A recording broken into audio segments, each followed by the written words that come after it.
but it's gonna be my first time.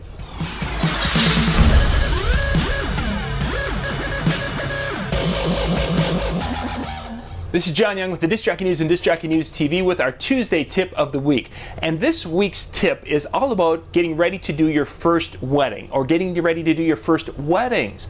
If you've been doing some events where you've gone and you've been doing graduation and birthday parties, what have you, and you've been thinking, gosh, I could get into the wedding world, but I'm a little concerned about it, this is the tip for you. Now, if you've been doing weddings like myself for a lot of years, there's probably not a lot of good information that's going to help you here. But what I'm asking you guys to do is to go and share, hear what I talk about here, and then share some of your tips on things people need to know before they're doing their first wedding, so that we can help that next generation of DJs become just a little bit better when they go take the field. Because we all know what it was like the very first time we went out and did a wedding, because back in the 90s, no one would share any information. That's just a bad time for us with that first wedding. So we're hopefully going to make this a lot easier for the next generation of DJs. So let's get into our tips for getting into your first wedding. The first one is to do your homework before you start. Now, most of you have been doing some DJ things, whether it's been in the bedroom type setting where you've been doing that, or you've been out and actually doing some small events. But when you get into weddings, there's more things. You need to know the names of the important people involved, the parents, the couple that is involved, some of the wedding party. And you don't have to know them by name as far as to be able to recognize them and say, oh, that's our third groomsman. You need to know who they are, their names, and to be able to pronounce their names properly. So go through, make sure you know who they are. You want to make sure that you know who the bride and groom are by name, of course, because you're going to refer to them by name throughout the night, and also have the idea of who the parents are, so that way when you see them, you can hopefully put the names that you've been memorizing to the faces, so that way you can refer to them throughout the night by name, rather than, father of the groom, can you come here? Father of the groom. No, know the names. Then you want to know the times that are going to be happening, or all the different things are going to be happening. What time's the ceremony going to be happening? What time will the guests be arriving? What time will the meal be served? What's going to be happening? When do you want the dance to start? When do you want the dance to end? Make sure you get all these times and have that down and ready to go. And then finally, you want to check out the venue, because you want to make sure you know the venue and know what times they're expecting things to be going on, because the venue times sometimes don't coincide with the couple's times. And in this day and age, unfortunately, the venue wins 9 out of 10 times, with their time being the one that you go by. So make sure you're familiar with the venue for load-in, for where you're going to set up, what type of gear you're going to need, all the different variables. Go check out the venue so you're comfortable with the venue. And then finally, you're going to be practicing. You're going to be practicing some of the things you're going to be talking about in the later part of this video. You're going to be practicing your mixing a little bit and setting up your music sets, what have you. But practice. Don't let that go by. You need to be comfortable in that side of it, so that way that's one less thing that's going to be in the back of your mind the day of your first event. So make sure you are still practicing to get ready for this event. Let's jump to the second point. Now, we've done our homework. Now we're going to look at the music and such.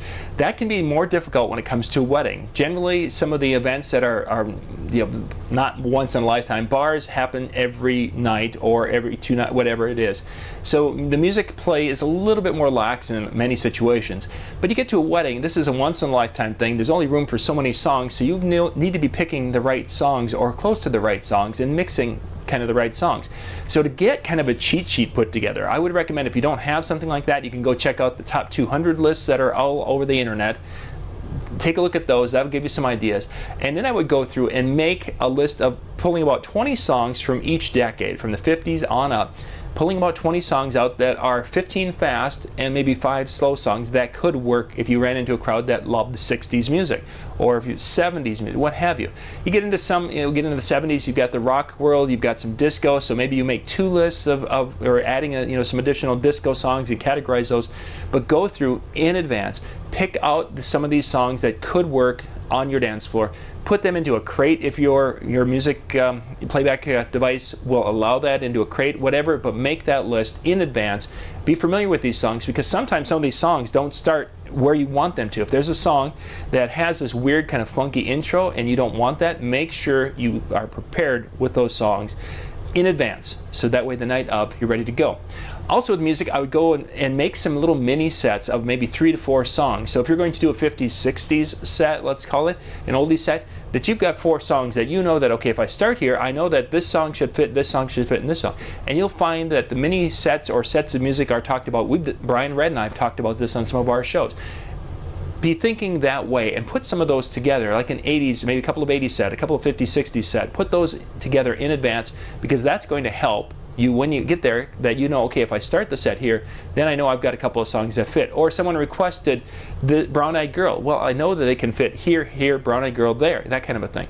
So making your music sets in advance is a really good idea. Next, we're going to jump into the gear. First thing I would do with my gear is I would go and set everything up. Now, I might have just done an event last weekend and such. Yeah, I know, and oh, I've been using it every week. Why would I need to set it up? I would go through and I would set it up and then take a look at it. Is it looking clean? Is it looking neat? Is there something I need to fix? Is there something I need to dust and clean? Or there are scratches that I need to take black marker and go touch up a little bit, or do some whatever. Make sure your system is all together.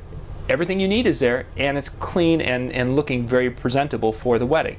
A bar, people don't care if your speaker stand's scratched up. If you're doing a wedding and it's scratched up, maybe you need to look at getting a scrim for it. If you can't, just touch it up a little bit.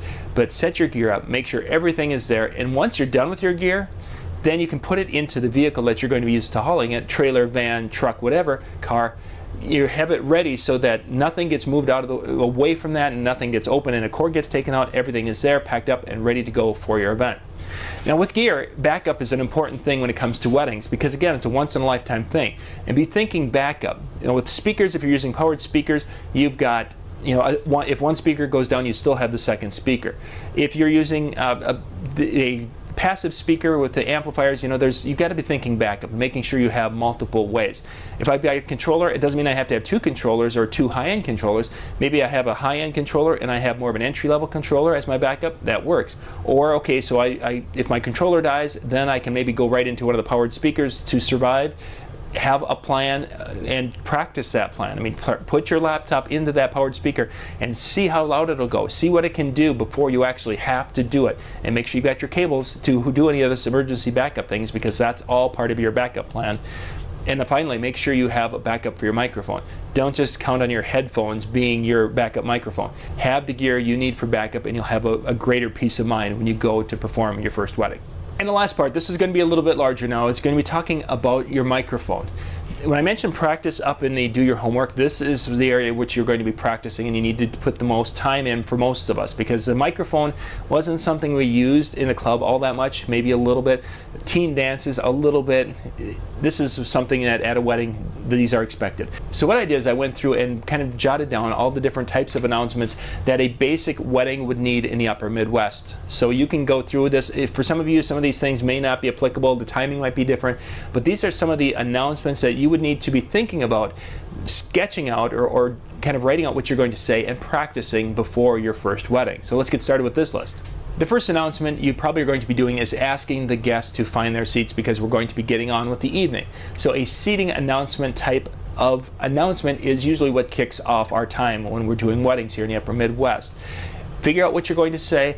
Do not use little hooks like you're going to be, the ladies and gentlemen, things such as that. What you want to basically do is you want to be talking to the guests and talking, kind of with the guests more than at the guests.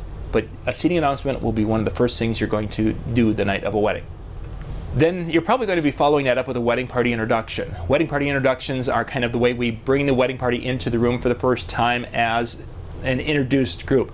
They've probably been in the room already or out in the cocktail area socializing, whatever they're doing, but this is kind of a formal kickoff to your evening activities. So know the names of the wedding party, sketch out what you're going to say. You don't have to do a really elaborate one where you're going to be writing sentences about each person. To start off with, just have their names.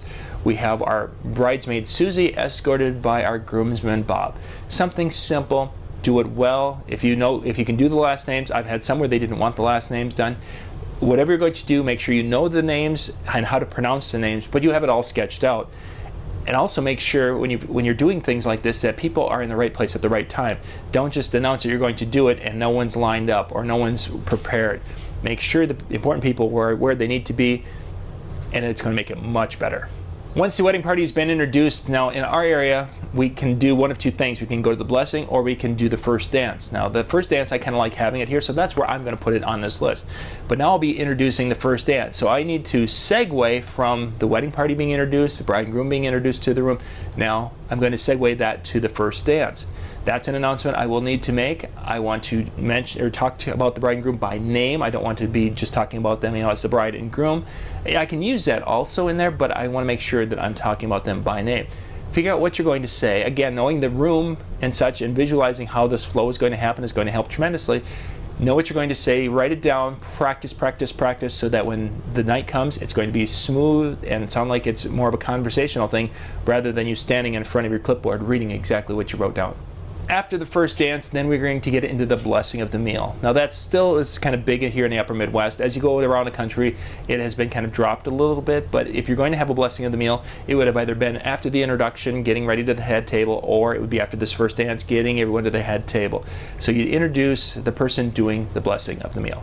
Next, towards the kind of middle part of the meal, there could be the cake cutting. Now the cake cutting could have happened before the meal if the photographer needed to do something, but a lot of times it's happening kind of after they've had the first course of the meal. They run over, cut the cake, they come back and finish the meal. That way the cake can be cut and served to everyone. But if you're going to be introducing the cake cutting, there's a lot of great information on cake cutting and how to do some of these introductions out there. Figure a basic introduction to start with. You can do the advanced stuff later. Just figure out what you're going to say, sketch it out, practice, practice, practice. So again, the day of, it's going to come out natural and smooth.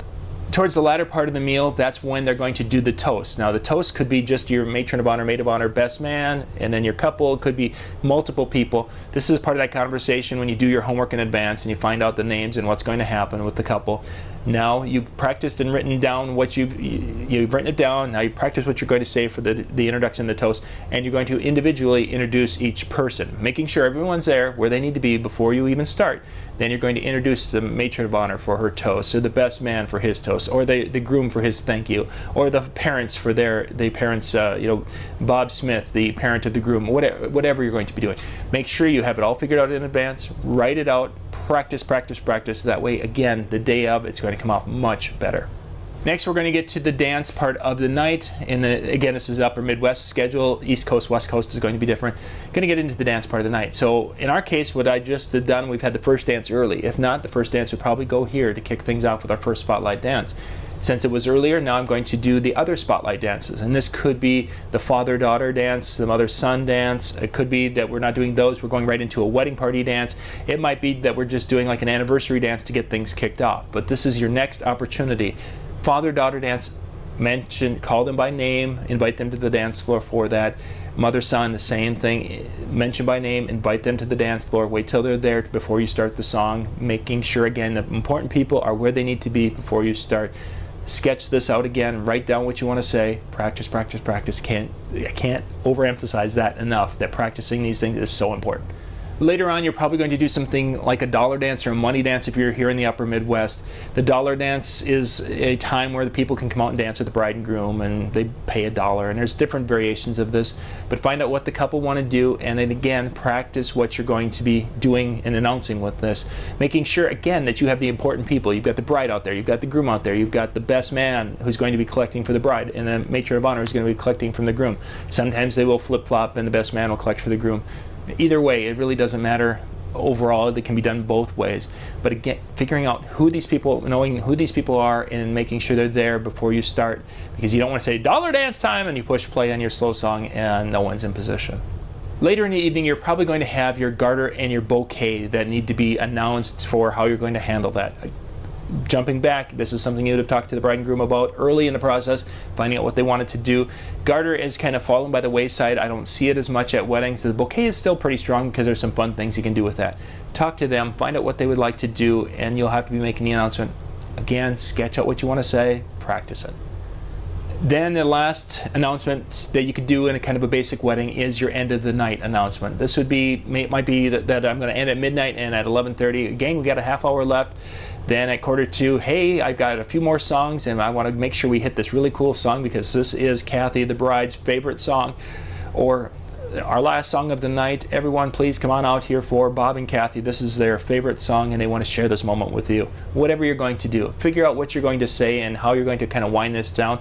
This is going to be a little more off the cuff, but make sure you make some notes of some of the things you want to say, because there's nothing worse than you finish and your last song is done and you should be shutting down and you're like, oh wait, I forgot to congratulate Bob and Kathy. Or oh, everyone, I need to make the announcement of this or that, or whatever it is. Make sure you're prepared and know what you're going to say. Practice it a little bit, because this is probably going to be pretty much off the cuff of how you're going to wrap up the night. And hopefully by this time you're either comfortable enough to do that, or you're probably never going to do a wedding again.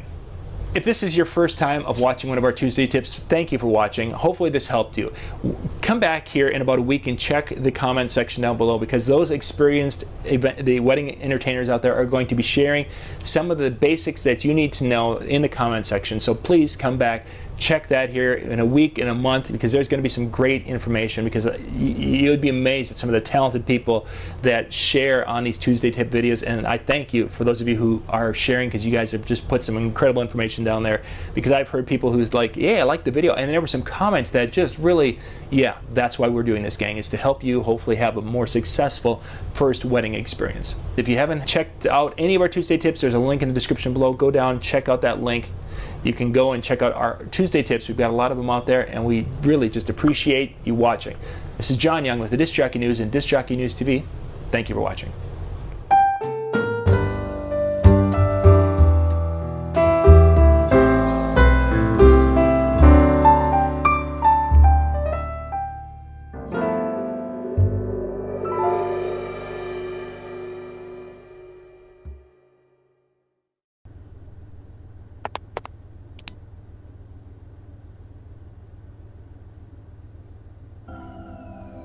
If I were you, I'd hit the subscribe button before I hit the video. But don't mess things up. Wanna know why? Because I'm bad.